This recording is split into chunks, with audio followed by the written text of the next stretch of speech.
बेरोजगारी पर ही चुनाव हुआ क्या? जनता ने बेरोजगारी को देखकर वोट नहीं दिया? जनता ने इन्फ्लेशन को देखकर वोट नहीं दिया? मतलब जनता के विवेक पर सवाल, मीडिया पर सवाल। अच्छा, मीडिया आपको क्यों गर जाते हैं भाई? आज शफीकुर रहमान बर्क, समाजवादी पार्टी के नेता, इंडिया अलायंस के नेता, वो कहते हैं कि बाबरी मस्जिद, तथाकथित मस्जिद को तोड़कर मंदिर वहां बना दिया गया, ये इंसानियत के खिलाफ है। मैं सुप्रीम कोर्ट का वर्डिक्ट नहीं मानता। अरे मीडिया क्यों गालियां देते हैं? आपके नेता ने स्टेटमेंट दिया, उनको बोलिए ना चुप रहे। क्या बोला आज स्वामी प्रसाद मौर्य ने? हिंदू धर्म धोखा है। क्या बोला आरजेडी के नेता ने? तिलक लगाते हैं, ये माथे पर इनके तिलक भी होता है, मेरे अच्छे भाई है। तिलक के खिलाफ आरजेडी ने स्टेटमेंट दिया। रामचरितमानस जहर है, ये स्टेटमेंट अगर आप दोगे तो मीडिया उसको दिखाए भी ना। आप बता दीजिए ना उदयनिधि स्टालिन पर क्या स्टैंड था आपका? आप पूरा दीजिए, अपने समय पर दीजिए। उदयनिधि स्टालिन पर क्या बयान दिया इन्होंने?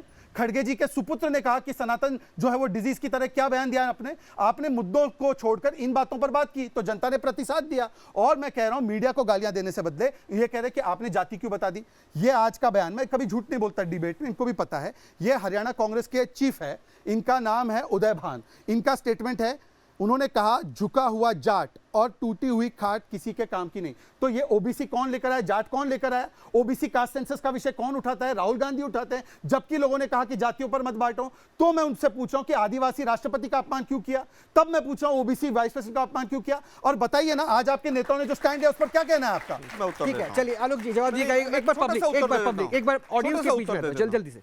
आदिवासी राष्ट्रपति हैं, उनका हम सम्मान करते हैं, लेकिन जब ये राष्ट्रपति और उपराष्ट्रपति जब तमाम मुद्दे होते हैं उनके ऊपर अपने संवैधानिक पदों का ख्याल नहीं रखते हैं। संविधान के अंदर उनकी तमाम पावर्स हैं।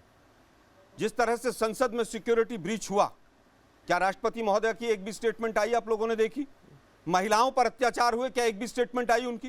केवल उनको आप केवल जाति सूचक बनाकर, क्या हमने ट्राइबल को बना दिया? अरे भाई, दलित भी बनाए थे आपने राष्ट्रपति। 5 साल में यहां पर सब युवा बच्चे बच्चियां बैठी हैं, क्या दलितों के लिए एक कोई फायदा वो राष्ट्रपति महोदय करके गए हो? तो जरा आप बता दीजिए मुझे। आप तो सीधे संवैधानिक पद पे सवाल उठा रहे हैं। नहीं, मैं नहीं कह रहा, संवैधानिक पदों पे नहीं सर, आप थोड़ा सा डील करें। केवल आप जाति के नाम पर वोट लेंगे और उसके बाद उनसे कोई एक सेकंड सवाल सुन लीजिए। नमस्कार सर, मैं बीजेपी से पूछना चाहती हूँ कि अभी हम नोएडा यूपी में मौजूद हैं, ठीक है? तो 2017 से पहले, यानी आपकी सरकार से पहले, लिटरेसी रेट 69.4% था, जो कि अब घट के 66.7% हो गया है। तो मैं आपसे पूछना चाहती हूँ, ऐसे कैसे भारत विकसित होगा? शहजाद जी, देखिए, जहाँ तक यूपी का लिटरेसी रेट है, आप कह रही हैं कि वो घटकर यहाँ पर 67% हुआ है। नहीं, मुझे नहीं लगता कि आपके आंकड़े सही है। आप अपने उनको आंकड़ों को करेक्ट कर दीजिए, क्योंकि आपने कितना कहा था, कितना हुआ है? देखिए, मेरी जानकारी में जो मेरे पास आंकड़े हैं उसमें तो ऐसा कुछ नहीं दिखा रहा है। वो तो बता रहा है कि लिटरेसी रेट पूरे देश का ही बढ़ता जा रहा है। और मैं आपको एक बात बता देता हूँ लिटरेसी रेट के विषय में। देखिए, यहाँ पर आप पश्चिम उत्तर प्रदेश की बात कर लीजिए, 5 बजे 6 बजे महिलाओं का बाहर जाना नामुमकिन हो जाता था, इतना आतंक रहता था। आज जिस प्रकार से योगी सरकार ने बुलडोजर चलाए हैं और जिस प्रकार से माफियाओं पर कानून व्यवस्था चलाई है, उससे तो आज माफिया कहते हैं कि हमें जेल में रहना बेहतर है। और बाकी आज महिलाओं की सुरक्षा से लेकर बाकी सुरक्षा तक किस प्रकार की स्थिति बनी हुई है। और बच्चियां आज कॉलेज भी जाती है, स्कूल भी जाती है और निडर होकर जाती है। इसलिए मुझे लगता है वो आंकड़ा चेक कर लेंगे एक बार। सर नमस्कार, मेरा सवाल कांग्रेस से है कि राम मंदिर के लिए सभी को न्योता मिला है, राहुल जी और सोनिया गांधी जी को भी मिला है, क्या वो जाएंगे? देखिए, जहां तक मेरी मीडिया के माध्यम से खबर है, राहुल जी को नहीं मिला है, सोनिया जी और खड़गे जी को मिला है। वो उनके विवेक पर है, कोई राजनीतिक कार्यक्रम नहीं है, कोई धार्मिक कार्यक्रम है वो, और वो राम मंदिर ट्रस्ट का कार्यक्रम है, ना ही सरकार का कार्यक्रम है। जिसका मन करेगा वो जाएगा, जिसका मन करेगा बाद में चला जाएगा, जिसका मन करेगा पहले चला जाएगा। अच्छा आलोक जी, आपने वृंदा करात का स्टेटमेंट आज सुना था? इंडिया अलायंस में वो भी है, वृंदा करात भी है, इसलिए मैं एक स्टेटमेंट सुना दे रहा हूँ। उन्होंने कहा कि हम राम मंदिर में जो पूजा की प्रक्रिया होगी हम नहीं जाएंगे। उन्होंने सीधा सीधा ये कहा है कि धर्म विशेष की राजनीति हम और हमारी पार्टी नहीं करती है।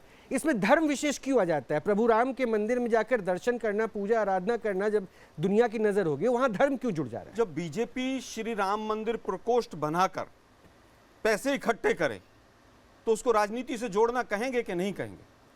तो मतलब आप ये मान रहे हैं कि मंदिर बीजेपी ने बनाया? नहीं, मैंने नहीं मान रहा हूँ। अभी आपने बीजेपी का मंदिर से, बीजेपी से का मंदिर से कोई मतलब नहीं। मैंने नहीं कहा मंदिर बना। तो फिर क्या दिक्कत है सर? मंदिर अगर फिर सुनिए ना, शिलान्यास हो रहा है। देखिए मैं बताता हूँ, 1986 में इनका एक शिमला में अधिवेशन होता है, उसमें साफ ये कहते हैं कि राम मंदिर जो है वो आस्था का विषय, न्यायालय का नहीं। ये तो कभी कोर्ट भी नहीं गए भाजपा के लोग। तो जो लोग कोर्ट गए आज उनको भी साइड कर दिया। आज केवल और केवल जिस तरह से राम मंदिर के ऊपर तमाम चीजें चल रही हैं वो देश समझ रहा है कि भाई क्या हो रहा है।